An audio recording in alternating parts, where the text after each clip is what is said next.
कृष्ण चैतन्य जय श्री कृष्ण चैतन्य प्रभु नित्यानंद श्री अद्वैत गदाधर श्रीवासादि गौर भक्त वृंद हरे कृष्ण कृष्ण कृष्ण कृष्ण हरे हरे हरे राम हरे राम राम राम हरे हरे राम राम हरे हरे हरे कृष्ण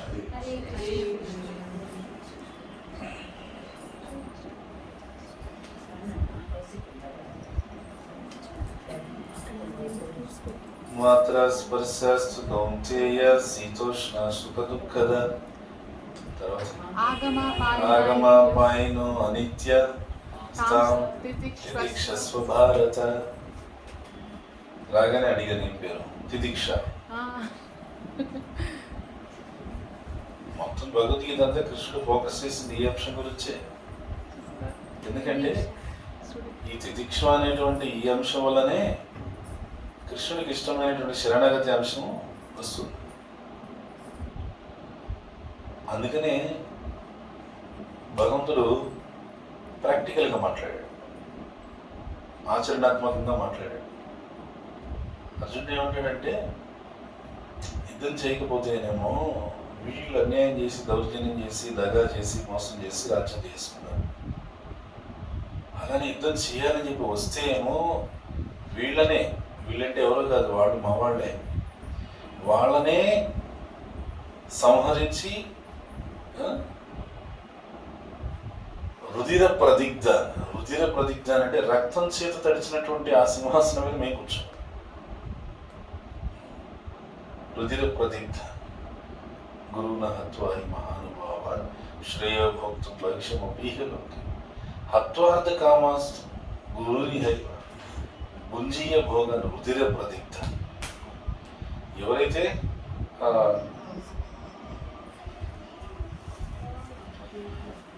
గురువున హత్వాహి మహానుభావాలు, వీళ్ళంతా గురువు సమానమైన వాళ్ళు ఉన్నారు, మహానుభావులు ఉన్నారు. శ్రేయ భోక్తం భైక్షం అపీహలోకి. మరి ఇలాంటి వాళ్ళ విషయంలో హత్వార్థ కామాస్తు గురువుని హైవ, గురు సమానమైనటువంటి వీళ్ళందరినీ కూడా హత్వార్థ వీళ్ళని హతమార్చి భుంజీయ భోగ, మేము ఆ రాజ్యభోగాన్ని మేము అనుభవించాలా. ఆ రాజ్యభోగం సింహాసనం ఎటువంటిది? రుధిర ప్రదిగ్ధ, రక్తం చేత తడిచినటువంటి. ఎట్లా వెనక్కి వెళ్ళిపోతానేమో, ఒక 5 ఊళ్ళు ఇవ్వండియా వెనక్కి వెళ్ళిపోతానంటేనేమో వాళ్ళు మాట వినరు. ఏమడిగారు చెప్పండి? ఏమన్నా కోటలు అడిగారా, కొండలు అడిగారా, మేడలు అడిగారా, మిద్దలు అడిగారా? ఒక చిన్న 5 ఊర్లు ఇవ్వండి. చాలా చాలా చాలా చాలా రీజనబుల్గా అడిగారు. అడిగితే ఆ విషయాన్ని కృష్ణుడు ఇంకా రీజనబుల్గా చెప్పాడు వాళ్ళకి. ఏమని అంటే, రావడంతోనే మొత్తం రాజ్యం అంతా మీదేనయ్యా, తీసేసుకోండి. సామ్రాజ్యం అంతా మీదే తీసేసుకోండి. ప్రపంచం అంతా కూడా మీదేనయ్యా, ఏలుకోండి. ఒక 5 ఊళ్ళు వాళ్ళకి ఇచ్చేసేయండి. ఇలా చెప్పాడు. ముందు అలా కాకుండా కృష్ణుడు కనుక వెళ్ళి ముందే 5 రాజ్యాలు ఏంటి అని వాళ్ళ ముందే టెన్షన్ పడిపోతారు. అందుకని రాజ్యం అంతా మీదే, సామ్రాజ్యం అంతా మీదే, ఏమి ప్రపంచం యొక్క చక్రాధిపత్యం మీదే, 5 ఊళ్ళు వాళ్ళకి ఇవ్వండి. ఎందుకంటే క్షత్రియ అంటే పరిపాలన చేసుకోవాలి కాబట్టి 5 ఊళ్ళు ఇస్తే 5 మంది పరిపాలన చేసుకుని ఏదో వాళ్ళ బ్రతుకు వాళ్ళు బ్రతుకుంటారని చెప్పి చాలా రీజనబుల్గా చెప్తే, దుర్యోధనుడు ఏమన్నాడంటే, 5 ఊళ్ళు కాదు కదా, సూది మనం ఒప్పినంత స్థలం కూడా నేను ఇవ్వను అని చెప్పాను. ఆ మాట అనగానే కృష్ణుడు, ఇదేంటి ఇలా అంటున్నావు, సూది మనం ఒప్పినంత కూడా ఇవ్వడంట. ఎందుకు? ఆయన భయాలు ఆయనకు ఉన్నాయి. ఆయన భయాలేంటి? వీళ్ళు ముందుగానే ఇటువంటిదే ఒక మోసం చేసి హస్తినాపురం వీళ్ళు పెట్టుకొని ఇంద్రప్రస్థాన్ని పాండవులకు ఇచ్చారు. ఆ ఇంద్రప్రస్థం అనేటువంటిది ఏంటంటే ఎడారి ప్రాంతం. ఎడారి ప్రాంతం ఇస్తే వాళ్ళు ఎడారి ప్రాంతంలో ఏం చేశారు? ఇంద్ర భవనాన్ని, అమరావతిని తలదన్నేలాగా ఇంద్రప్రస్థాన్ని కట్టారు. ఈ అర్జునుడు దుర్యోధనుడు ఉన్నాడే, ఇతని భయం ఏంటంటే ఒక ఎడారి ఇస్తేనే ఇంద్రప్రస్థం కట్టారు కదా, సూది మనం ఓపెన్ చేస్తే దాని మీద ఏదైనా మేడ కడతారేమో, ఒంటి స్తంభం మేడ అని భయంతో సూది మనం ఓపెనంత కూడా నేను ఇవ్వలేను అని చెప్పాను. అన్నప్పుడు అక్కడ భగవంతుని యొక్క సహనం అక్కడితో ముగిసింది అని చెప్తారు. అప్పుడు భగవంతుడు ఏమన్నాడు, సహనానికి కూడా ఒక సరిహద్దు ఉంటుంది, ఆ సరిహద్దును మీరు దాటేశారు కాబట్టి ఇంకా విషయాన్ని యుద్ధంలోనే తెలుసుకోవాల్సి ఉంటుంది. ఆ యుద్ధంలో రక్తం ఏరులై పారినప్పుడు ఏమి మీ యొక్క, నీ సోదరుల యొక్క, నీ సైనికుల యొక్క మృత కళేబురాలు గుట్టలు గుట్టలుగా పేర్కొన్నప్పుడు నువ్వు అప్పుడు అంటావు, అనుకుంటావు, నేను ఆ రోజు ఎందుకురా ఈ 5 ఊర్ల ఆప్షన్ వద్దన్నాను అని చెప్పి నెత్తి నోరు కొట్టుకుంటావు అని చెప్పి కృష్ణుడు చెప్తే దుర్యోధనుడు ఏమన్నాడు.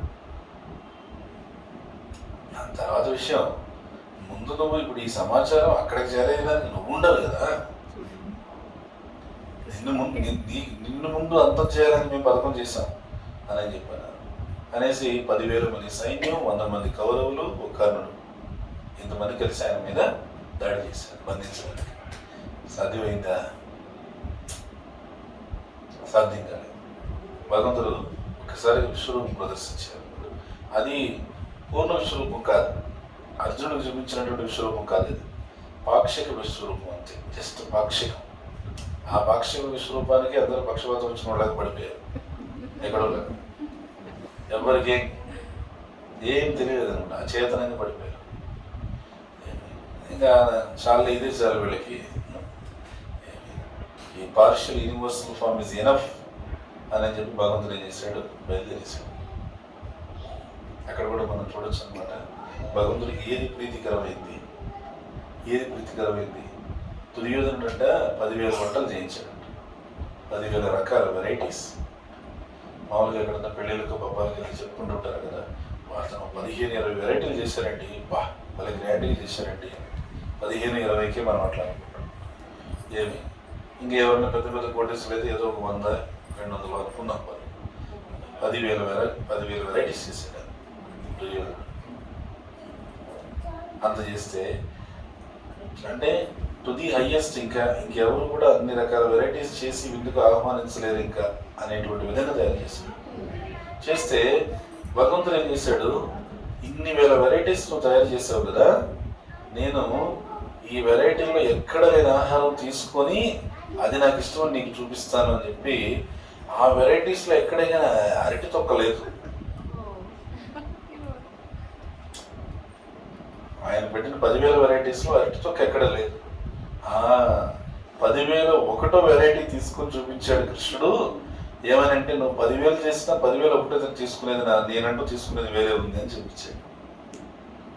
ఆ లీలలో అంతరార్థం అనమాట. నువ్వు 10,000 రకాలు చేసావు, ఇంకా దీనికన్నా ఎవడో చేయలేడు అన్నట్టుగా చేసావు. అన్నాలు ఒక 100, కూరలు ఒక 100, సబ్జీలు, ఇలా ఎన్నో రకరకాలుగా చేసావు. నువ్వు చేయింది ఒకటి ఉంది, నువ్వు చేయలేంది, అదేంటంటే అరటి తొక్క. అది నువ్వు అక్కడ 10,000 వెరైటీ డిష్లో లేదు, అది నేను తీసుకుంటాను.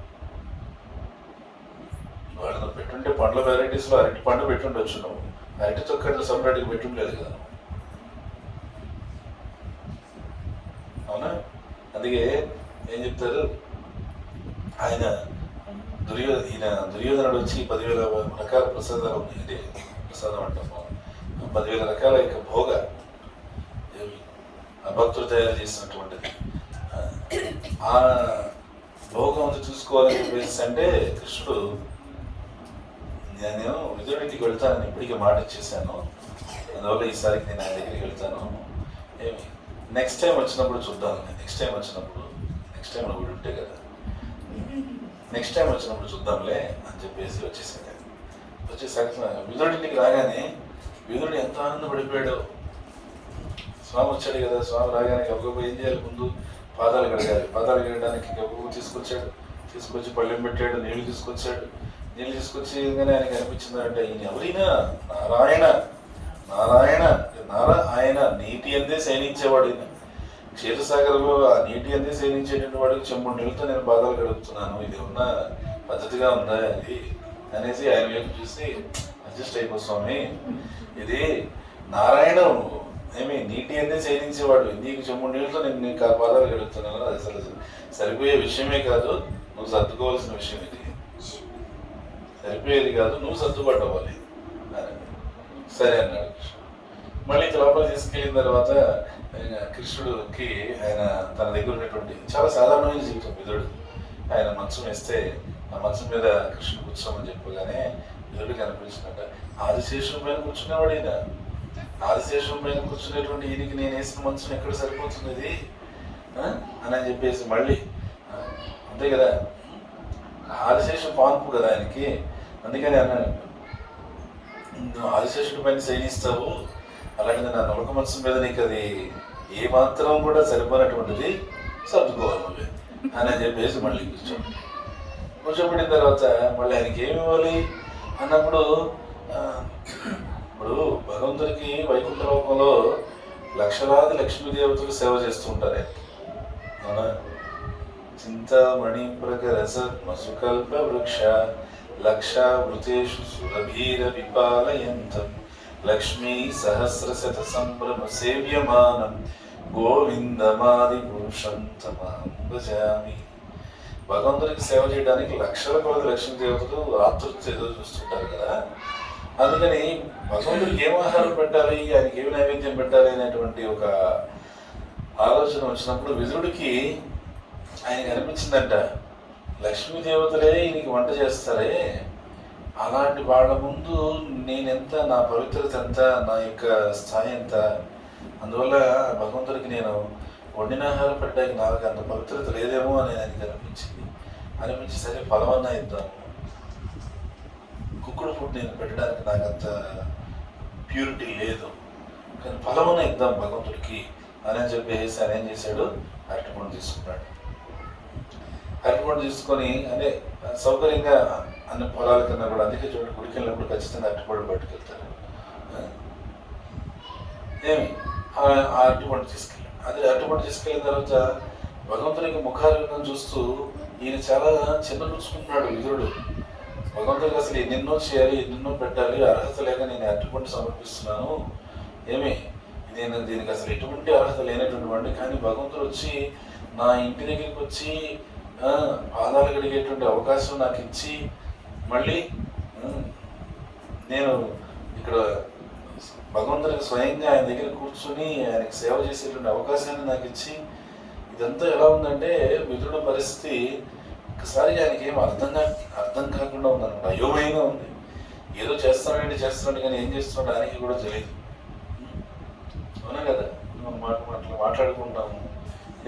సడన్గా ఎవరున్నా గేట్ దగ్గరికి వచ్చారు, వచ్చి వేరే ప్రియ భాయ్యవరు బెహనో అని చెప్పి అన్నాడు అనుకోండి, ఇంకా మోదీ వచ్చాడని చెప్తే ఇక్కడ ఏమవుతుంది, ఇక్కడ మోదీ అకస్మాత్తుకు వచ్చేసాడు గడప దగ్గరికి, ఏమి ఎలా ఏమో ఎటు వెళ్ళిపోతాం కూడా తెలియదు, లోపలికి వెళ్తామని బయటకు వెళ్తాం. అవునా? అంటే ఒక్కసారిగా అర్థం కాని పరిస్థితి. దేవదేవుడు అఖిలాండ కోటి బ్రహ్మాండ నాయకుడు ఇంటికి వచ్చాడు అనగానే విదురుడు పరిస్థితి అర్థం కావట్లేదు.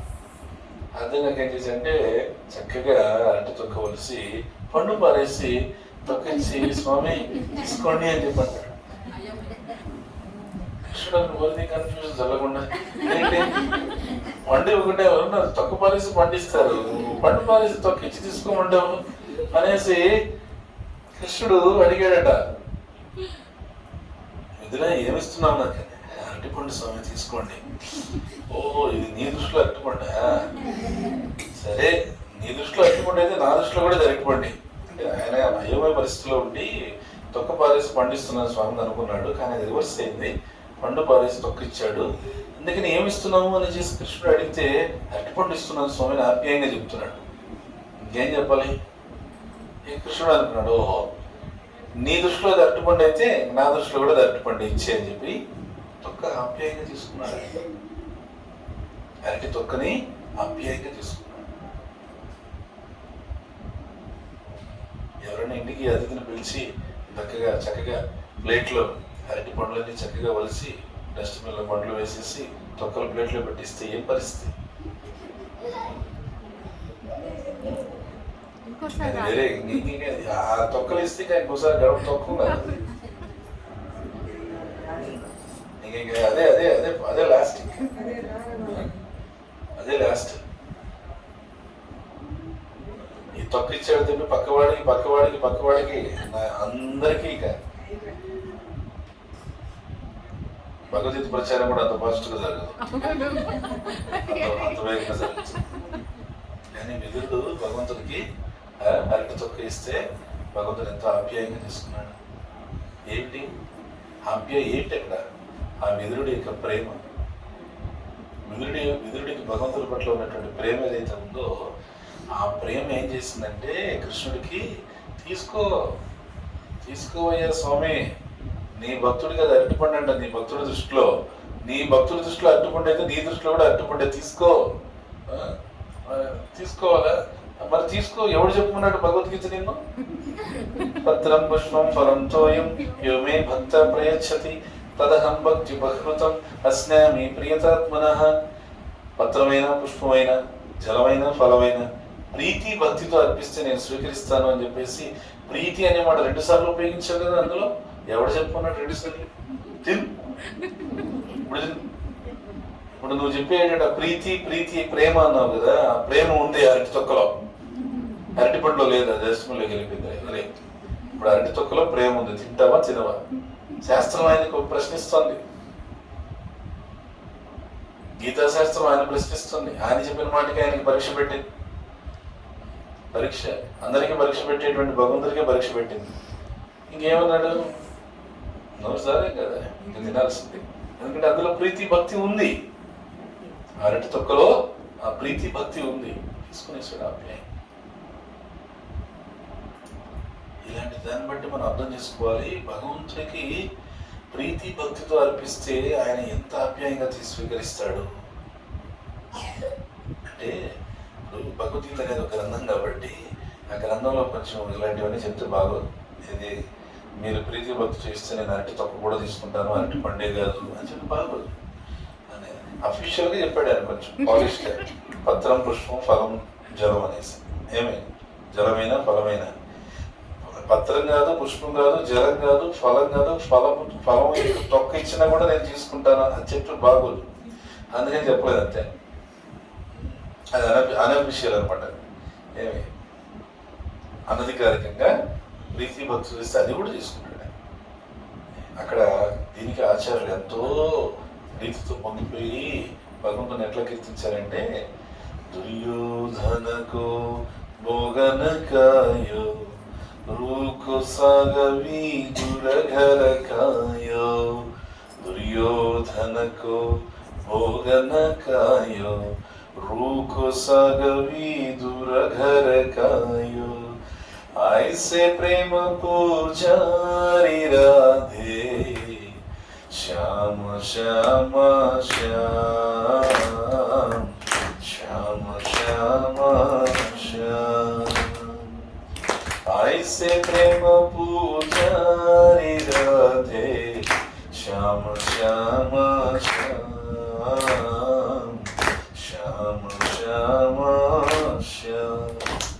ప్రేమ పూజారి. దుర్యోధనకు భోగ నక్కాయో, ఆయన 10,000 వెరైటీస్ పడితే తీసుకో. రుడుకొస్తాగా విదుర గెలకాయ, విదురుడు ఇంటికి వెళ్ళేసేసి అక్కడ మాత్రం అరటి పండు తొక్క తీసుకుంటావు. ఎవరు నువ్వు? ప్రేమ పూజారి. అలా భగవంతుని కీర్తించాలి. సో ఈ సన్నివేశాల్లో మనకు అర్థమవుతుంది భగవంతుడు ఎంత సులభ ప్రాప్యుడు అనేది అర్థమవుతుంది. మనకి ఆయన కావాల్సింది ఏంటంటే మన దగ్గర నుండి ఆ సరళమైనటువంటి సులభమైనటువంటి భక్తి భావన. మరి ఆ సరళమైనటువంటి సులభమైనటువంటి భక్తి భావన మనకి రావాలి అని అంటే దానికి గాను మనం ఒక లక్షణాన్ని అలవర్చుకోవాల్సి ఉంది. అత్యంత అవసరమైనటువంటి లక్షణం అది. ఆ లక్షణం పేరేంటంటే తితిక్ష. ఇది ముఖ్యమైనటువంటి లక్షణం. అందుకనే భగవద్గీతలో కృష్ణుడు ఈ లక్షణాన్ని ఫోకస్ చేస్తూ 2వ అధ్యాయంలో కృష్ణుడు అర్జునుడికి ఏం చెప్తున్నాడు? మాత్రా స్పర్శస్తు కౌంతేయ శీతోష్ణ సుఖ దుఃఖదా. ఏ అర్జున, శీతోష్ణ సుఖ దుఃఖదా. శీతోష్ణాలు ఎండాకాలం, చలికాలం. ఇప్పుడు చలికాలం, తెల్లవారుజాము ఖచ్చితంగా వేడి నీళ్ళు ఉండాలి. ఎండాకాలం వచ్చిందంటే ఖచ్చితంగా చన్నీళ్ళు ఉండాలి. శీతోష్ణ సుఖ దుఃఖద, కొన్నిసార్లు సుఖం ఉంటుంది, కొన్నిసార్లు దుఃఖం ఉంటుంది. ఏం చేద్దాం? జీవితం అది. జీవితం అంటే అలానే ఉంటుంది. ఎప్పుడు దుఃఖం ఉండదు, ఎప్పుడు సుఖం ఉండదు. అట్లా ఉండదు, అట్లా కుదరదు. ఎందుకలా కుదరదు? ఈ ప్రపంచం ద్వంద్వ భూయిష్టమైన ప్రపంచం. ద్వంద్వ అంటే ఏంటి? రెండు. Duality. The duality of this world is like that. ద్వంద్వం ఉంది. ఎప్పుడు సుఖం ఉండదు, ఎప్పుడు దుఃఖం కూడా ఉండదు. ఆ పరిణామం అనేటువంటిది అటు ఇటు మారుతూ ఉంటుంది. ఏం చేద్దాం? ఎప్పుడు లాభం ఉండదు జీవితంలో, నష్టం కూడా ఉంటుంది. ఎప్పుడు సక్సెస్ ఉండదు లైఫ్లో, ఫెయిలియర్ కూడా ఉంటుంది. ఉంటుందా? ఉండదు. అందుకే కృష్ణుడు ఏమంటాడంటే ఇక్కడ మాత్రా స్పర్శాస్తు కౌంతేయ శీతోష్ణ సుఖ దుఃఖద ఆగమ పాయిను అనిత్య. ఇవన్నీ వస్తాయి, పోతాయి, అనిత్యం. రెండు అనిత్యమే. ఏదైతే సుఖం ఉంది అని అనుకుంటున్నామో ఆ సుఖం అనిత్యమే. ఏదైతే దుఃఖం ఉంది అనుకుంటున్నామో దుఃఖం కూడా అనిత్యమే. Both are temporary. రెండు కూడా తాత్కాలికమే. ఎందుకని? ఆగమ పాయిను అనిత్య, వస్తాయి పోతాయి, అనిత్యం ఇవి. మరి అవే నుంచి నేనేం చేయమంటారు? నన్నేం చేయమంటారు? స్థాం తితిక్షస్వ భారత. ఏ అర్జున, వీటన్నిటినీ కూడా ఓర్చుకోవడం నేర్చుకోవడం. స్వామి ఎంత అద్భుతంగా చెప్తాడు చూడు. వీటన్నిటినీ కూడా ఓర్చుకొని సావు అనట్లే, ఓర్చుకోవడం నేర్చుకో. జస్ట్ టాలరేట్ అనట్లేదు. Learn to tolerate. ఓర్చుకోవడం నేర్చుకో. ఎందుకు? ఈ నేర్చుకోవడం ద్వారానే నువ్వు కృష్ణుడిని నేర్పుగా పొందగలుగుతావు. జీవితం అనేది ఇలానే డిజైన్ అయింది. ఈ సుఖ దుఃఖాలకి, లాభ నష్టాలకి, జయ అపజయాలకి అతీతమైనటువంటి ఆనందం అనేది ఒకటి. వేదాంత సూత్రం అందుకే ఏం చెప్తుందంటే ఆనందమయోభ్యాస అంటూ. అయ్యా, మీరు మనుషులుగా పుట్టారు కదా, మనుషులుగా పుట్టారు కాబట్టి ఈ ప్రాక్టీస్ చేయండి. అయ్యా, ఏం ప్రాక్టీస్ చేయాలి? ఆనందమయో అభ్యాస. ఆనందంగా ఉండే అభ్యాసం చేయండి. ఎలా ఆనందంగా ఉండే అభ్యాసం చేయాలి అని అంటే, కృష్ణుడికి ఉన్నటువంటి అనంత కోటి నామాలలో ఒక నామం ఆనంద సాగర్ లేదా ఆనందనిధి. ఆనంద సాగరుడైనటువంటి కృష్ణుడిని తెలుసుకునే ప్రయత్నం చేయండి. ఆ కృష్ణుడిని తెలుసుకునే ప్రయత్నంలో మీరు ఆనందంగా ఉంటారు.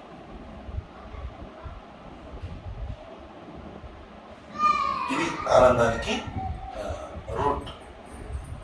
ఆనందానికి మూలం ఏంటంటే, ఆ కృష్ణుడికి ఒక పేరుంది. ఆ పేరు ఏంటంటే ఆనంద సాగరుడు.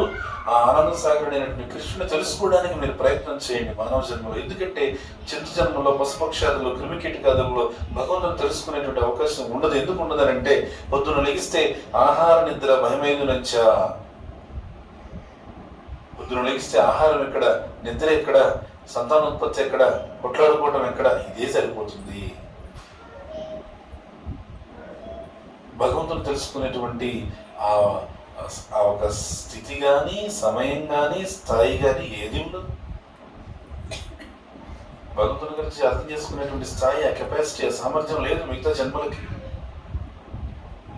కొంతమంది అంటుంటారు కదా, సత్సంగం ఎందుకంటే ఇదంతా కూడా ఊరికి టైం పాస్ లేదా టైం వేస్ట్ అంటారు. ఇదంతా ఊరికి టైం పాస్ అంటారు. ఇంకొంచెం కొన్ని సంవత్సరాల ముందు వాళ్ళు అయితే ఏదో అలా సాయంకాలం గుడికి వెళ్ళి వస్తానండి, ఏదో పోరాట కాలక్షేపం చేసి వస్తాను, ఏదో కాలక్షేపం టైం పాస్ పోయిస్తాను. వెళ్తూ వస్తారు, కాసేపు అక్కడ కూర్చుంటారు. ఆయన ఏదో బుర్రకథ హరికథ పాడుకుంటూ ఏదో చెప్తాడు. వీళ్ళు అక్కడ కూర్చున్న తర్వాత ఆ పక్కన అందరూ వచ్చి అమ్మల దగ్గర కూర్చున్న తర్వాత ఏమి నిన్న పిలుచుకున్నారంటే కదా, ఎంతైంది? ఆయన వేదిక మీద ఆయన రామాయణం అని చెప్తుంటే వీళ్ళు రామాయణం ఎవరు పట్టించుకోరు. దట్ ఇస్ వాట్ ఒక టిపికల్ హరికథ అలాగే జరిగేది. చూడండి, అక్కడ రామచంద్ర పుష్కరిలో ఉంటుంది చూడండి. పాపం ఆయన చెప్తూ ఉంటాడు, వీళ్ళు no, this is very serious matter. చాలా తీవ్రమైనటువంటి విషయం ఇది. మనస్సు, బుద్ధి, ఇంద్రియాలన్నీ ఇక్కడ పెట్టుకొని వినాలి. భగవంతుడి సన్నిధిలో ఉన్నాం, భగవద్భక్తుల యొక్క సాంగత్యంలో ఉన్నాం, భగవన్నామ సంకీర్తన చేసామనంటే ఆ భగవత్ కథ వినేటప్పుడు అట్మోస్ట్ అంటే అత్యంత సావధానత. అదేమవుతుంది, మన కర్మలు తగ్గించేస్తుంది.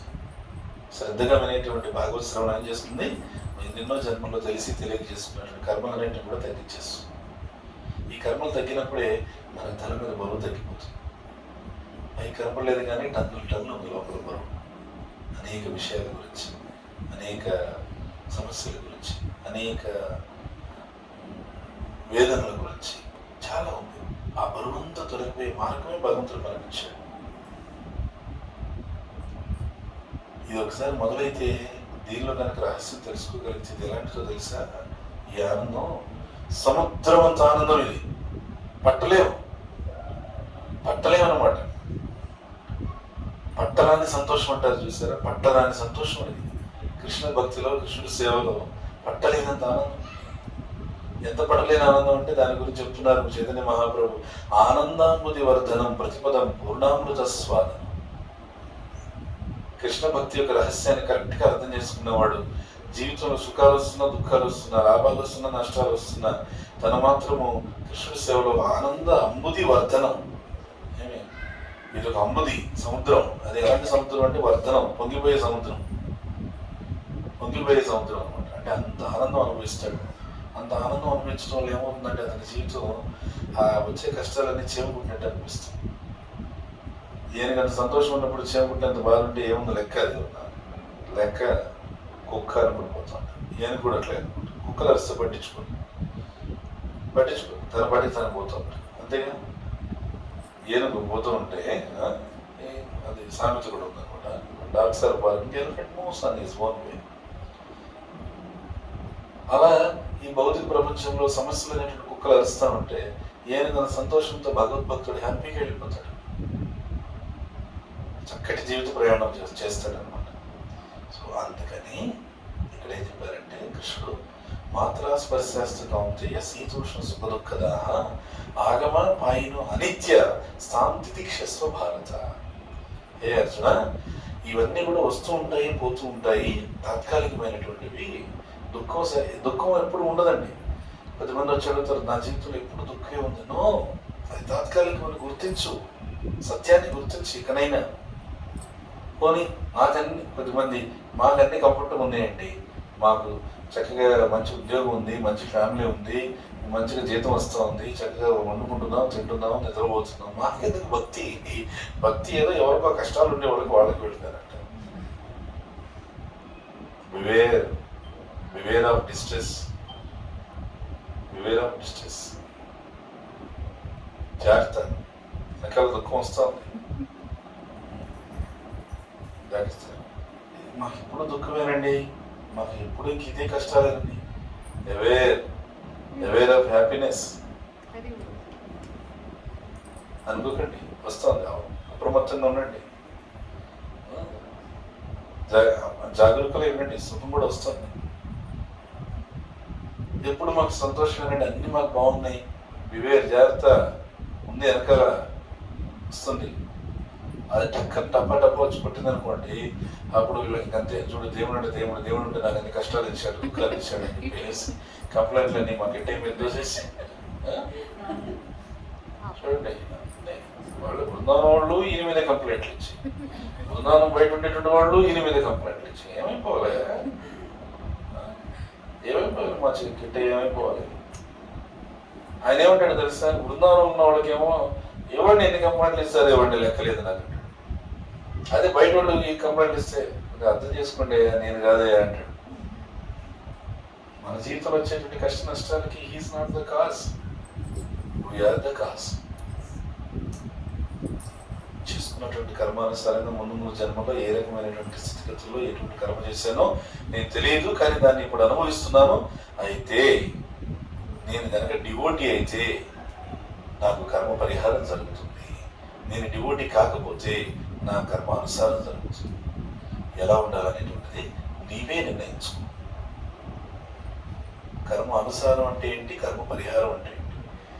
కర్మ పరిహారం అంటే ఏంటంటే రిడక్షన్ అయిపోతుంది అనమాట. ఇక నేను ఆ కష్టం అనుభవిస్తున్నాను, ఆ కష్టంతో ఆ కర్మ వెళ్ళిపోయింది, ఇంక లేదు నాకు. నేను చేసుకున్నటువంటి యొక్క పూర్వ కర్మకి ప్రస్తుతం ఫలితాన్ని కష్ట రూపంలో ఎదుర్కొంటాను. That's all, that's it, that's the end. దాన్ని కర్మ పరిహారం అంటారు.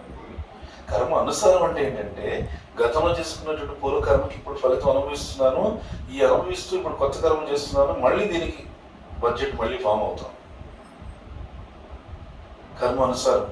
సో మళ్ళీ ఈ కర్మ అనుభవించడానికి నేనేం చేయాలి? ఇంకొక జన్మ తీసుకోవాలి. మరి ఇంకొక జన్మ తీసుకుంటే ఏమవ్వాలి? ఇంకొక మరణాన్ని పొందాలి. ఇప్పుడు ఇంకొక జన్మ తీసుకోవాలంటే ఇప్పుడు ప్రస్తుతం మరణాన్ని పొందాలి. సో పునరపి జననం, పునరపి మరణం,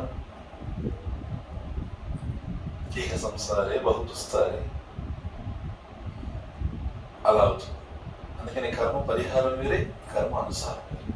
సో కృష్ణుడు ఏమని చెప్తున్నాడంటే భగవద్గీతలో వెరీ ఇంపార్టెంట్ టాపిక్ ఇది. Learn to tolerate. వచ్చుకోవడం నేర్చుకోండి. ఎలా వచ్చుకోవడం నేర్చుకోవాలి? ఈ భగవన్నామ జపం ద్వారా, భగవంతుని కథా శ్రవణం ద్వారా, భగవంతుని యొక్క సేవ ద్వారా ఆ వచ్చేటువంటి ఆ ఒక కష్ట నష్టాలని లేదా దుఃఖాలని ఓర్చుకోవడం నేర్చుకోండి. తద్వారా వాటి నుంచి బయటపడే పరిష్కారం మీకు కనిపిస్తుంది. ఒక ఇంపార్టెంట్ విషయం మనం బాగా మైండ్లో ఫిక్స్ అయిపోవాలన్నమాట. ఒక ఇంపార్టెంట్ విషయం ఏమంటే తాళం ఇది అంటారు కదా, ఏమంటారు? బేగంకాయ అంటారు అక్కడ చిత్తూరు. బేగంకాయ అదేనా? ఏమంటారు? తాళం కప్ప. మా ఎవరు మా విజయవాడ తాళం కప్ప అంటారు. మాకు మా బీగాలు మాకు ఆదరైజర్ చిత్తూరు మాతాజీ ఉన్నారు. ఏమి ఆ బీగంకాయ ఉంటుంది కదా, మరి బీగంకాయ అంటే దానికి ఏముంటుంది? దాన్ని ఏమంటారు? బేగం. బేగం ఉంటుంది కదా, బేగం చెవి. బేగంకాయకి బేగం చెవి ఉంటుంది కదా. ఎక్కడన్నా మీరు బేగం చెవి లేని బేగంకాయ చూసారమ్మా? లేదు కదా. బేగంకాయ ఉంది అంటే అర్థం ఏంటి? బేగం చెవి ఉంది అని మన భాషలో. తాళం కప్ప ఉంది అంటే అర్థం ఏంటి? తాళం చెవి ఉంది అని అర్థం. అంతే కదా. మొత్తం చెవి అనేది కామన్గా ఉంది, అది తీసుకున్నాం అంటే అర్థం ఏంటంటే సమస్య ఉంది అంటే అర్థం ఏంటంటే పరిష్కారం ఉంది. భగవంతుడు ఎంత దయం ఏంటంటే పరిష్కారం లేని సమస్యని ఈ ప్రపంచంలో ఎగ్జిస్ట్ అవ్వనివ్వడు ఆయన. పరిష్కారం లేని సమస్యని ఈ ప్రపంచంలో వ్యక్తం కానివ్వడు ఆయన. ఆ సమయానికి, ఆ సందర్భానికి ఆ పరిష్కారం నాకు తెలియకపోవచ్చు. సో నేనేం చేయాలి? గురు, సాధు, శాస్త్రం.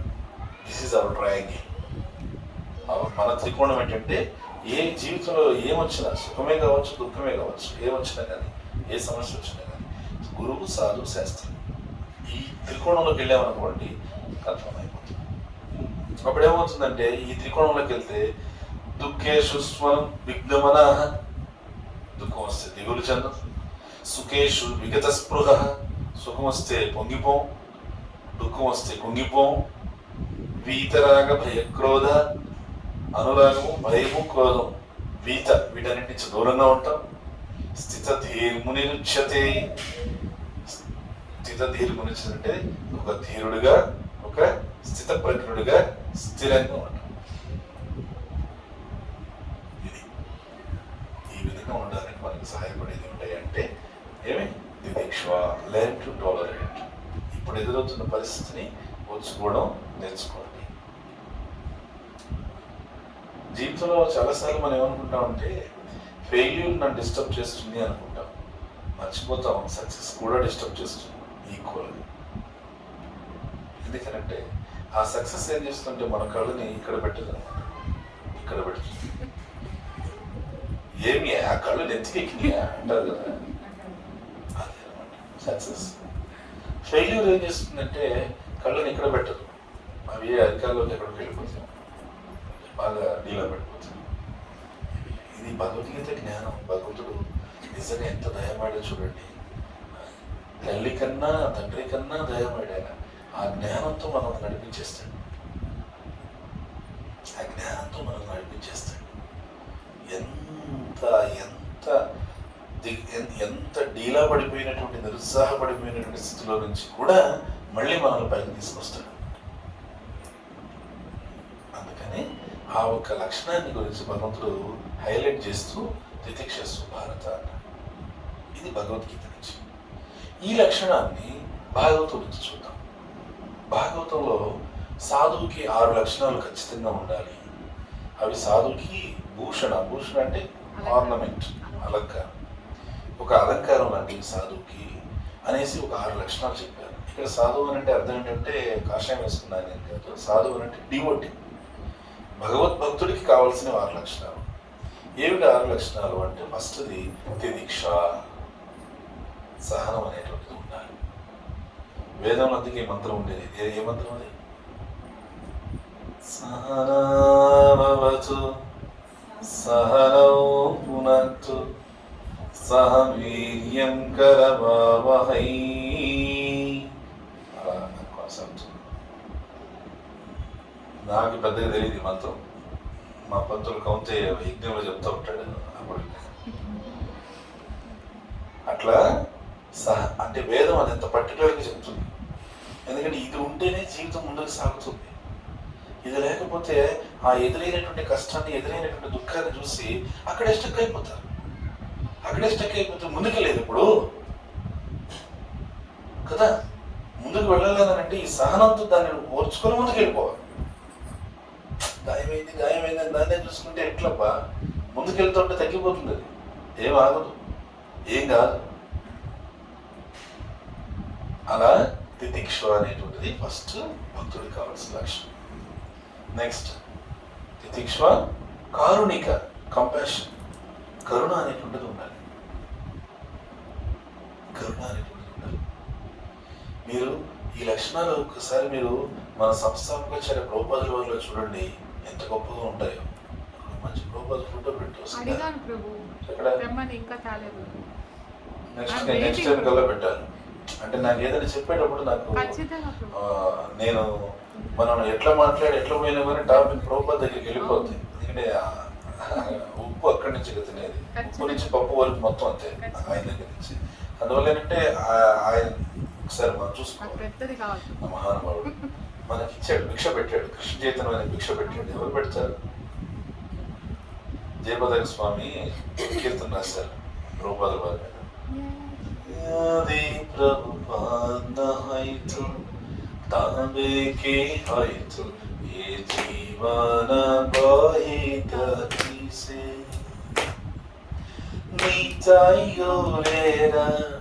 అపర కరుణ వేదిత సకల దేశే యాది ప్రభుపాద హైతో తావే కి హైతో ఏ జీవన బహిత కిసే.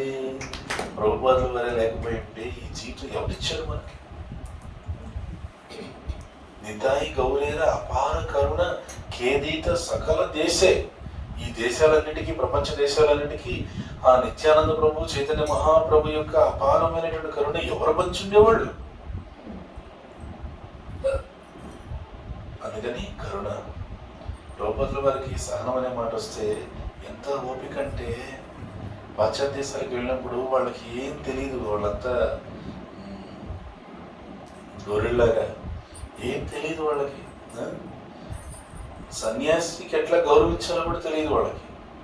ప్రభుపాదుల వారు తెల్లవారుజాము లేచి జపం చేసుకొని, తెల్లవారుజాము 2 గంటలకు లేచి జపం పూర్తి చేసుకొని, వంట చేసి వాళ్ళని పిలిచి కూర్చోబెట్టి వాళ్ళకి వడ్డిస్తే తినేసి కంచాలు అక్కడే వదిలేసి వెళ్ళిపోయేవాడు. అవి తీయాలని ఇది జ్ఞానం కూడా తెలియదు. ప్రభుపాదుల వారి ఓర్పుగా అవన్నీ తీసి కడుక్కొని పెట్టుకొని, ఇంత ఓర్పు ఉంది దానికి. రెండోది కరుణ. ఎందుకంటే వాళ్ళని ఎలా సరే ఉద్ధరించాలి అనేటువంటి ఒక కరుణ ఉండింది, కంపాషన్. ఆ కరుణ ఏం చేసింది తెలుసా? ఆయన యొక్క శారీరక అవధుల్ని దాటేటట్టు చేసేసింది.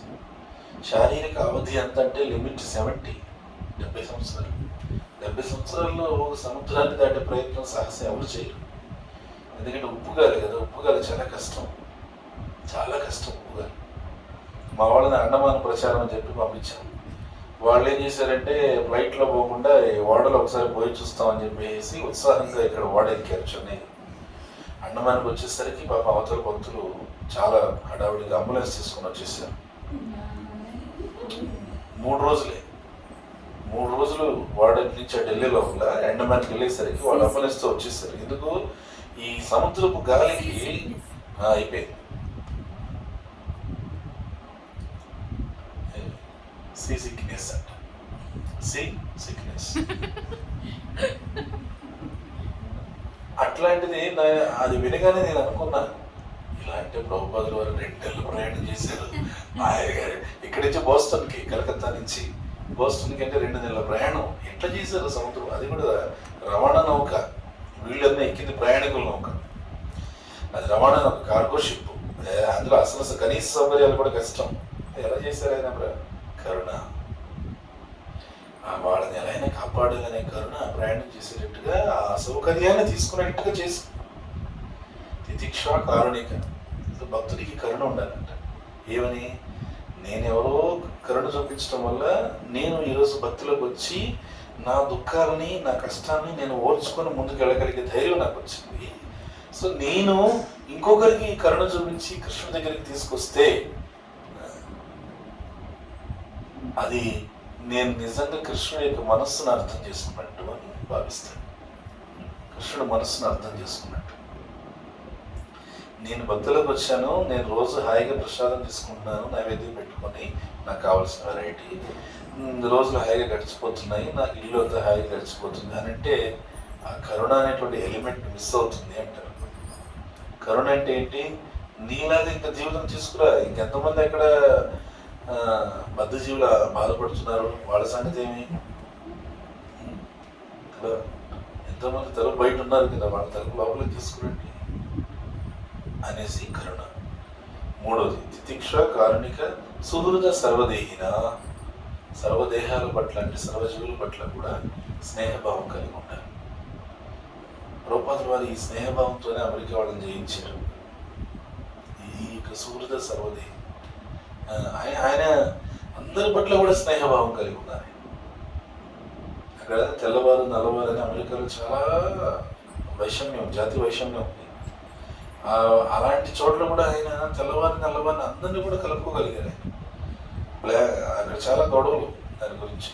కానీ తన ప్రచారంలో భగవద్గీత ప్రచారం చేసేటప్పుడు అందరినీ కూడా ఆయన సూర్యుడం సర్వదేహిన, సర్వుల్ని కూడా తనకి కావలసిన వాళ్ళగానే భావించి అందరిని దగ్గర తీసుకున్నారు. అయిన వాళ్ళని కాని వాళ్ళని అందరి దగ్గర తీసుకున్నారు అనమాట. చూడండి ఆయన గొప్పతనం. ఒకసారి ఉపన్యాసం చెప్తున్నప్పుడు ఒక అతని మధ్యలో లేచి గట్టిగా అరిచాడు. అలా అరిస్తే ఉపన్యాసం డిస్టర్బ్ అవుతుంది కదా. ఉపన్యాసం అంటే సైలెంట్గా వినాలి. ఆ మధ్యలో లేచి గట్టిగా అరిచాడు అనమాట.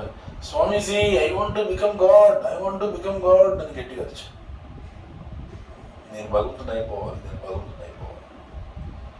ప్రభుపాదుల వారు ఒకసారి తీక్షణంగా అతని వైపు చూసి, సరే తెలియదు అతనికి ఈ విధంగా ఉపన్యాసం మధ్యలో మాట్లాడకూడదని తెలియదు అని ప్రభుపాదుల వారు తీక్షణంగా చూసి, why you want to become God, you can become more than God. Bomb blast అయిపోయింది. అర్థమే కలదండి. ఇదేంటి భగవంతుడు అవ్వాలనుకోవడం ఏంట్రా, భగవంతుడి కన్నా గొప్పవాడిగా నువ్వు అంటున్నారు. భగవంతుడి కన్నా గొప్పవాడు అవడమా? భగవంతుడి కన్నా గొప్పవాడు అయ్యేటువంటి పోస్ట్ ఒకటి ఉందా? అట్లా అవనికి డౌట్ వచ్చింది. డౌట్ వచ్చి మళ్ళీ ఏదో ఉందని అంటున్నాడు కదా, అయిపోతే పోలా అని చెప్పి హౌ అని అడిగాడు ఆశ. ఎందుకంటే వాళ్ళకున్న సిద్ధాంతంలో గాడ్ ఈజ్ గ్రేట్, భగవంతుడు గొప్పవాడు, అంతవరకు తెలుసు వాడికి. ఈ ప్రభుపాదులు ఏంటంటే why you want to become God, you can become more than God. భగవంతుడి కన్నా గొప్పవాడు అవ్వచ్చు. ఎట్లా అని, become a devotee of God. భక్తులు చాలు. భక్తులు అయితే నిన్న ఆయన కన్నా గొప్పగా చూసుకుంటాడు. చూసుకోడా? ఆయన ఏమో కింద ఉంచున్నాడు. ఆయన భక్తుడు హనుమంతుని పైన ఉంచబడలేదా? బేడి హనుమాన్ సాక్ష్యం కనిపిస్తున్నా లేదా మీకు? ఆయన కింద ఉన్నాడు, ఆయన పైన హనుమాన్ ఉన్నాడు, బేడి హనుమాన్. అంజనాదేవి వచ్చి అడిగింది స్వామిని, అల్లరి ఎక్కువైపోయింది స్వామి, ఏం చేయాలంటారు? కాళ్ళు చేతులు కట్టేసి నా ముందు నుంచోబెట్టి ఎప్పుడు నన్ను కీర్తిస్తూ ఉండమని చెప్పండి అని అనగానే బేడీలు వేసేసి అక్కడ పెట్టేసి, అదే బేడి హనుమాన్ టెంపుల్. చాలా మందికి అక్కడ ఎందుకు ఆ పేరు వచ్చింది తెలియదు. ఇది కారణం. అంజనాదేవి భగవంతుని ప్రార్థిస్తే భగవంతుడు చెప్పాడు, ఎదురుగా నుంచోబెట్టి బేడీలు వేసి ఎప్పుడు నా గురించి కీర్తిస్తున్నామని చెప్పాడు. నా గురించి ఎప్పుడు కీర్తించేవాడు నాకన్నా ఉన్నతమైన స్థితిలో నేను చూసుకుంటాను అని చెప్పడం కోసం అక్కడ ఆయన హైట్లో పెట్టాడు.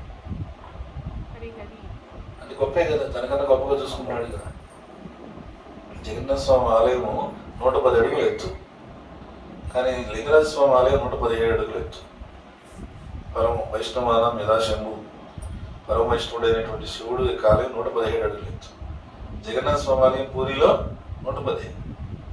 తనకన్నా ఎత్తుగా ఆలయ గోపురాన్ని కట్టించాడంటే స్వామి, నాకన్నా ఎత్తు ఉన్నతంగా ఉండాలి అనేసి. ఇలాంటి ఎన్ని ఉదాహరణలు ఉన్నాయి. ఈయనేమో రథంలో కింద కూర్చుంటాడు, పైనేమో అర్జునుడు కూర్చోబెట్టుకుంటాడు. దీనికన్నా ఏం కావాలి? సుధామునికి పాదాలు కడుగుతాడు. చెప్పుకుంటే పది చాలా ఇష్టం 2 ఊరికే. అంటే ఇక్కడ ఏమర్థమవుతుందంటే, ఆ భగవంతుడు తన భక్తుడైన వాడిని తనకన్నా గొప్పగా చూసుకోవాలనేటువంటి పరితాపాన్ని కలిగి ఉంటాడు అని మనం అర్థం చేసుకోవాలంటే, ఈ భూప్రపంచంలో అన్నిటికన్నా ఉన్నతమైన పోస్ట్ ఏంటంటే భగవద్భక్తుడిగా బ్రతకడమే. బ్రతికినంతకాలం గొప్ప ఉన్నతమైనటువంటి పదవి అది. అలాని చెప్పి ఎవరు చెప్పారంటే, అత్యంత ఉన్నతమైనటువంటి గోపికలు చెప్పారు. భూమి కృణంతియే భూరిదా జన అని చెప్పారు. ఈ భూమండలంలో భూరిదా జన అంటే అందరి జనుల కల్లా శ్రేష్ఠులు ఎవరంటే కృష్ణ కథా అమృతాన్ని ఆస్వాదించేవారు. కృష్ణ కథా అమృతాన్ని ఆస్వాదించేవారు.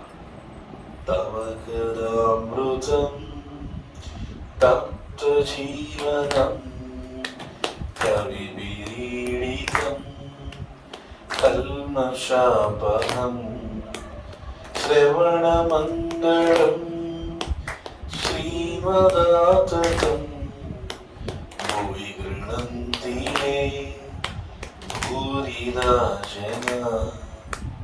తవ కథామృతం తప్త జీవనం. గోపికలు అంటున్నారు, కృష్ణ నీ కథ అనేటువంటి అమృతం తప్త జీవనం. జీవితంలో సంతోషం అనేది లేక తప్పించిపోతున్నటువంటి జీవుల యొక్క జీవితంలో సంతోషాన్ని నింపుతుంది. తప్త జీవనం, దాహంతో బాగా అల్లాడిపోతున్నాడు దాహంతో. అలాంటి వారి వ్యక్తికి చల్లటి మంచిని దొరికితే ఎలా అనిపిస్తుంది? వేసవికాలం నాలుగు దొరుకుని ఎంత ఆనందపడతాడు. ఆ విధంగా నీ కథ అనే అమృతం సంతోషం కోసం ఆనందం కోసం అన్వేషిస్తున్నటువంటి జీవులకి అంత తప్త జీవనం జీవితాన్ని ఆనందంతో నింపుతుంది. కవి విరీడితము. ఎప్పుడైతే నీ కృష్ణ కథ అనే అమృతాన్ని భక్తుల నోటి నుంచి వింటామో, ప్రామాణికమైనటువంటి సాధువుల నోటి నుండి వింటామో, కల్మషాపహం, ఈ హృదయంలో ఉన్న కల్మషాలన్నింటినీ తీసేస్తుంది. డిస్టర్బెన్సెస్ అన్ని కూడా తీసేస్తుంది. శ్రవణ మంగళం, విన్నంత మాత్రాన్ని శ్రవణ మంగళం, విన్నంత మాత్రాన్ని ఎంతో మంగళకరమైనటువంటి ఫలితం ఉంటుంది. ఎందుకంటే శ్రీ మదాతతం, ఎండోడ్ విత్ స్పిరిచువల్ పొటెన్సీ. ఎందుకనంటే ఈ కృష్ణ కథ అనేటువంటిది ఆధ్యాత్మిక శక్తితో నిండి ఉంటుంది. మనం ఇప్పుడు చెప్పుకున్నంతసేపు కూడా మనలో ఒక ఆధ్యాత్మిక శక్తి అనేటువంటిది ప్రవహిస్తూ ఉంటుంది. శ్రీ మదాతతం. ఆ ఆధ్యాత్మిక శక్తి ఏం చేస్తుందంటే మనలో భౌతిక శక్తి వల్ల పేరుకున్నటువంటి కర్మ సంచయాన్ని తీసేస్తుంది. అందువల్ల భూమి గృణంతి ఏ భూరిరాజన, ఈ సమస్త భూమండలంలో ఎవరైతే ఈ కృష్ణ కథ అనేటువంటి అమృతాన్ని ఆస్వాదిస్తారో వాళ్ళందరికన్నా శ్రేష్టమైన వాళ్ళు అని ఎవరు చెప్తున్నారు? అందరికన్నా శ్రేష్టమైన భక్తులుగా పిలువబడి గోపికలు చెప్తున్నారు. దాన్ని బట్టి అర్థం చేసుకోవచ్చు. అందుకని సూర్యం సర్వదేహినాం, ప్రభుపాదుల వారు అందరినీ కూడా ఆయన ఒక ప్రోత్సహించాలనే ఉద్దేశంతో అందరినీ కూడా స్నేహభావంతో చూస్తారు. అజాత శత్రువు 4 లక్షలు. అజాత శత్రువు అంటే శత్రువులు ఎవరు లేరు ఆయనకి. మహాభారతంలో ఒక వ్యక్తిని అజాత శత్రువు ఉంటారు. ఎవరతను? యుధిష్ఠిర మహారాజు ఆయన అజాత శత్రువు అని చెప్పంటారు. అంటే శత్రువులు లేనివాడు. ఈ మాట నాకేమో అర్థం కాలే. శత్రువులు లేనివాడు ఏంటి? దుర్యోధనాదులు వాళ్ళంతా శత్రువులే కదా, వాళ్ళంతా శత్రువులే కదా. మరి శత్రువులు లేకపోవడం ఏంటి? ఆయన భావించలేదు వాళ్ళని శత్రువులుగా. అది వాళ్ళు అనుకున్నారు ఈయన శత్రువు అని. దుర్యోధనాదులు అది వాళ్ళ ప్రాబ్లం. ఎప్పుడు కూడా ధర్మరాజు అంటే యుధిష్ఠిరుడు ఆయన ఎప్పుడు అనుకోలేదు ఈ కౌరవులు నా శత్రువులు అనేసి. కౌరవులు నా శత్రువులుగా అనుకోలేదు. మరి అనుకున్నప్పుడు ఎందుకంటే యుద్ధం చేశాడు అని అంటే భగవంతుడు ఏం చెప్తే అది చేయాలి. అదొకటి ఉంది. మళ్ళీ భగవంతుడు ఏం చెప్తే అది చేయాలి. దూకం అంటే దూకాలి. అలాంటి ఆయన్ని ఈయన బేరం చేసుకున్నామని చెప్పి పంపించాడు. శాంతి రాయబారం బేరం చేసుకోవాలంటే ఆయన ఏం చేశాడు? అక్కడికి వెళ్ళి యుద్ధాన్ని బేరంలో కుదుర్చుకొని వచ్చేసాడు.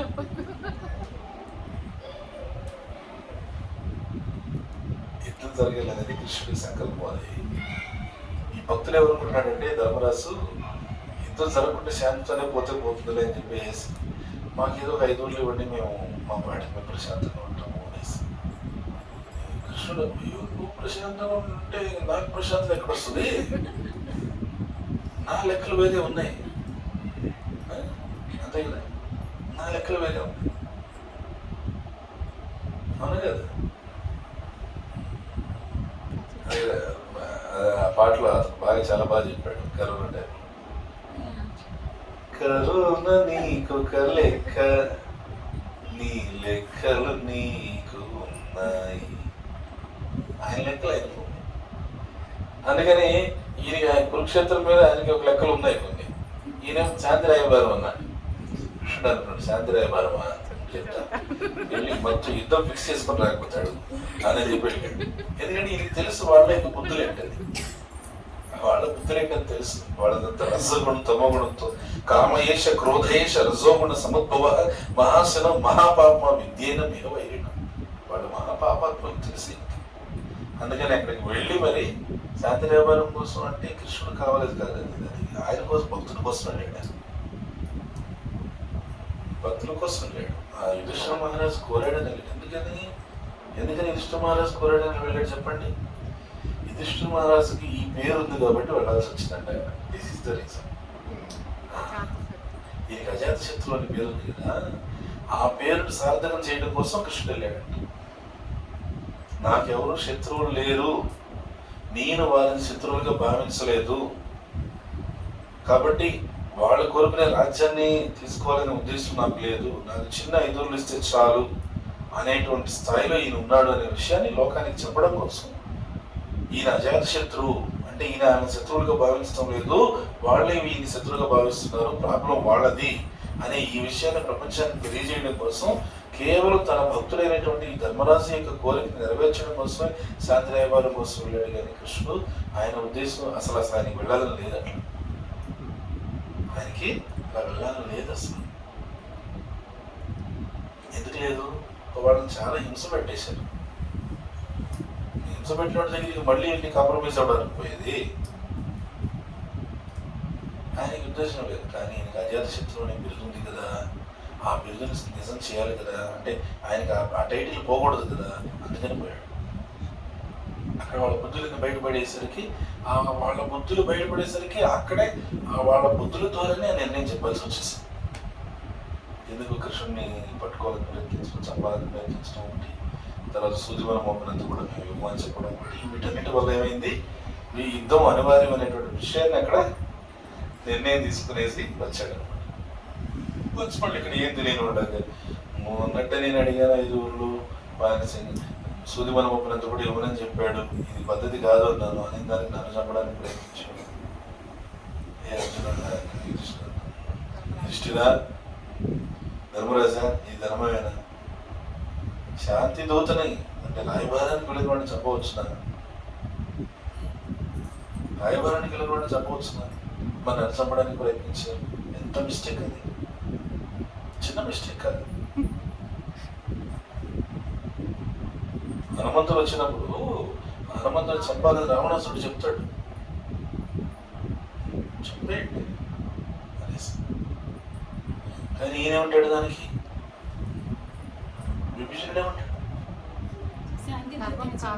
అన్నావిని వధింపకుమా తగు రీతిని దండించి పంపుమా దూత ఎడల విధింపదగినవి వదకాక తగిన దండనలున్నవి చముకుమేయుట అని అన్ని కూడా చెప్తూ ఈ రకమైన ఇలా చేయొచ్చు బట్ చంపకూడదు అని ఆ విధంగా ఆయన చెప్తూ చివరికి ఏం చెప్తాడంటే దూతను వధించుట తగదని చెప్తాడు. అట్లా మరి దూతకి వెళ్ళిన అతను చంపాలని ప్రయత్నించడం ఎంత తప్పది. ఆ కృష్ణుడు వెనక్కి వచ్చి చెప్పాడు, నువ్వు చెప్పు ధర్మరాజు, నేను శాంతిరాయబారం అని నువ్వు అంటుంటే నాకైతే మనసు ఒప్పలేదు. నువ్వు చెప్పావు కాబట్టి వెళ్ళాను, వెళితే వాడు చేసిన పని ఇది, ఇప్పుడు ఏం చేద్దాం అంటారు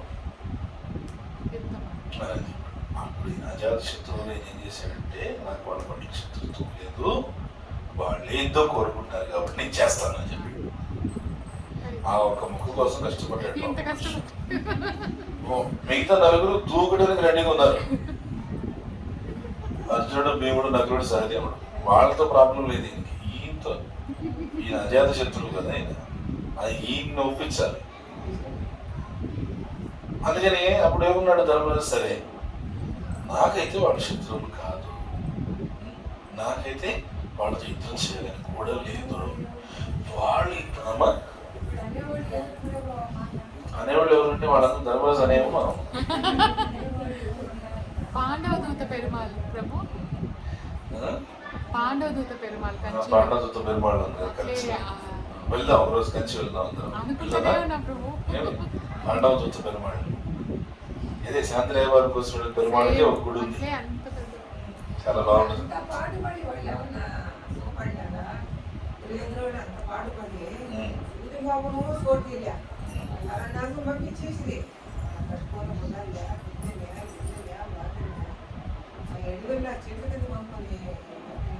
కృష్ణుడు లేడు కాబట్టి వాళ్ళు సుఖంగా లేరు.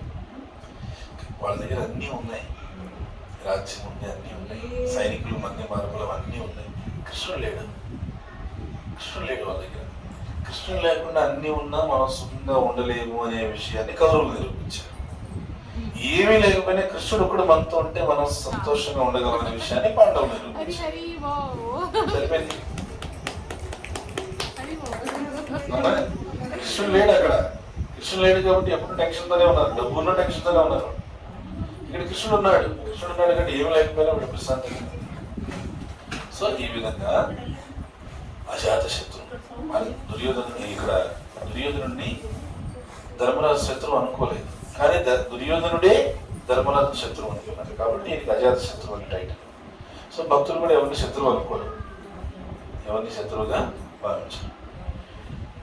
అజాత శత్రువు శాంత అంటే భక్తుడు ఎప్పుడు కూడా ప్రశాంతంగా ఉంటాడు. ప్రశాంతంగా ఉంటాడనంటే హాయిగా ప్రశాంతంగా ఇలా కూర్చొని ధ్యానం చేసుకుంటూ కూర్చోడు. ప్రశాంతంగా ఉంటాడంటే అర్థం ఏంటంటే కృష్ణుడి మీద పూర్తి భరోసాను కలిగి ఉంటాడు. ఇప్పుడు చిన్న బిడ్డ ఉన్నాడు అనుకోండి, ఆ చిన్న బిడ్డకి తండ్రి మీద పూర్తి భరోసా ఉంది కాబట్టి వాడు ప్రశాంతంగా ఉంటాడు, లేకపోతే వాడు టెన్షన్ ఉంటుంది. మీరు చూడండి, కావాలంటే రోడ్డు మీద వెళ్తున్నప్పుడు వీడు దర్జాగా నడుచుకొని పోతూ ఉంటాడు. ఎదురు కుక్క వచ్చినా కూడా వాడేం ఇదిగాడు, కుక్కలు వేసింది అనుకోండి టక్క నాన్న చేపట్టుకుంటాడు. ఏంటంటే భరోసా, నాన్న ఉన్నాడు. మరుసటి రోజు ఎప్పుడు నాన్న డ్యూటీకి వెళ్ళాడు, వీడు అదే రూట్లో చాక్లెట్ తెచ్చుకున్నాను పోయాడు, వాళ్ళగానే ఎదురుగా ఉంది, ఇక్కడే బ్రేక్ పడిపోతుంది. ఎందుకని ఇక్కడ ప్రశాంతత లేదు, ఎందుకు లేదంటే భరోసా లేదు. సో భక్తుడు నా జీవితంలో నా కృష్ణుడు ఉన్నాడు అనేటువంటి భరోసా కలిగి ఉండడం వల్ల ప్రశాంతంగా ఉంటాడు. శాంత సాధవ అంటే ఏంటంటే భక్తులు ఎప్పుడు కూడా శాస్త్రానికి కట్టుబడి ఉంటాడు. శాస్త్రం ఏం చెప్తుందో అదే నేను చేస్తాను, శాస్త్రం చెప్పలేదు అది నేను చెయ్యి. ఏదో భక్తి అంటే నాకు ఇష్టం వచ్చినట్టు నేను చేసేది కాదు. భక్తి అంటే నాకు ఇష్టం వచ్చినట్టు నేను చేసేది కాదు. శాస్త్రం ఏం చెప్తుందో అదే చేయాలి. గురువు సాధు శాస్త్రం ఏం చెప్తున్నారో అదే చేయాలి. దాన్ని సాధవ అని అబైడ్ బై స్క్రిప్చర్స్ అంటారు. ఏమి ఈ విధంగా ఉంటే ఈ 6 లక్షణాలు ఉంటే ఏమి చెప్పండి. ఫస్ట్ది తితిక్ష, తితిక్ష సహనం, రెండవది కరుణ కలిగి ఉంటారు, మూడవది సుహృద సర్వదేహిన అందరి పట్ల స్నేహభావం, నాలుగవది అజాత శత్రు ఎవరి పట్ల శత్రుభావం ఉండకూడదు. ఎంతకాలం ఉంటాం ఎంతకాలం ఉండబోతాం. శత్రుత్వం కలిగి ఏం సాధిస్తాం. శత్రుత్వం అజాత శత్రు. ఐదవది శాంత ప్రశాంతంగా ఉంటాం. ఆరవది సాధవ అంటే అబైడ్ బై స్క్రిప్చర్స్ శాస్త్రానికి కట్టుబడి ఉంటారు. ఈ 6 లక్షణాలు ఉంటే ఇది సాధు భూషణ. ఇవి సాధు భూషణాలుగా చెప్పబడ్డాయి. సో ఈ 6 లక్షణాలని మనం సంపాదించడానికి ప్రయత్నిస్తే దట్ ఈస్ కాల్డ్ డివోషన్. భక్తి అంటే ఎన్ని అగరబత్తులు తింపాము, ఎన్ని హారతులు ఇచ్చాము, ఎన్ని టెంకాయలు కొట్టాము, ఎన్ని పొల్లటి దండాలు పెట్టాము, ఎన్ని పొంగల ముద్దలు తిన్నాం కాదు. భక్తి అంటే ఏంటంటే ఈ 6 క్వాలిటీస్ని నాలో ఎంత డెవలప్ చేసుకున్నాము. This is called devotion. ఈ 6 లక్షణాలని నాలో ఎంత పెంపొందించుకున్నాను. ఎందుకంటే ఇవి కృష్ణుడికి ఇష్టమైన లక్షణాలు. తెలుసుగా బయట పరిస్థితి. ఎవరన్నా ఒక విఐపి దగ్గరికి వెళ్ళాలంటే వాడికి ఇష్టమైనది కనుక్కొని అది తీసుకెళ్తారు. అవునా? ఈయనకన్నా విఐపి ఎవరు ఉన్నారు? మరి ఈయనకి ఇష్టమైనది ఈయన దగ్గర తీసుకొస్తే ఆయన మెప్పించవచ్చు. ఆయనకి ఇష్టమైనవి ఏవి? తితిక్ష కారణిక సుహృద సర్వదేహిన అజాత శత్రు శాంత సాధవ ఇది సాధు భూషణ. ఇవి సాధు యొక్క భూషణాలంట, ఇవి అలంకారాలంట భక్తులకి భూషణాలు. అందుకని ఈ లక్షణాలను మనము ప్రతిరోజు కూడా ధ్యానించాలి. నాలో ఈ క్వాలిటీస్ ఎంతవరకు వస్తుంది, ఎంతవరకు నేను వీటిని పొందే ప్రయత్నం చేస్తున్నాను. లేవు చేస్తాను, ప్రయత్నం చేస్తాను, పొందేదానికి ప్రయత్నం చేస్తాను. ఆ ప్రయత్నంలో మనకు సహకరించేది ఏది అని అంటే హరే కృష్ణ హరే కృష్ణ కృష్ణ కృష్ణ హరే హరే హరే రామ హరే రామ రామ రామ హరే హరే. అంటే ప్రయత్నాన్ని భగవంతుడు మెచ్చుకుంటాడు. ప్రయత్నాతీతమానస్తు అంటాడు. ప్రతి ప్రయత్నంలో ఏదో ఒక లోపం ఉంటుందంట. లోపం ఉంది కదా ప్రయత్నం మానద్దు అంటాడు. మీరు ప్రయత్నం చేస్తూనే ఉంటారు. భక్తుల ప్రయత్నం ఏంటి? భగవంతుని ఎట్లయినా ఆపాలనే ప్రయత్నం చేస్తాడు. భగవంతుని ఎలా సేవించాలనే ప్రయత్నం. బృందావనంలో యశోదమ్మ ఏదో ఒక రకంగా తన ప్రయత్నంతో కృష్ణుని ఆపాలని అంటుంది. బయటికి పోనీ ఏమి వాడు మీకు కన్నే పోగ వెన్న సొంతి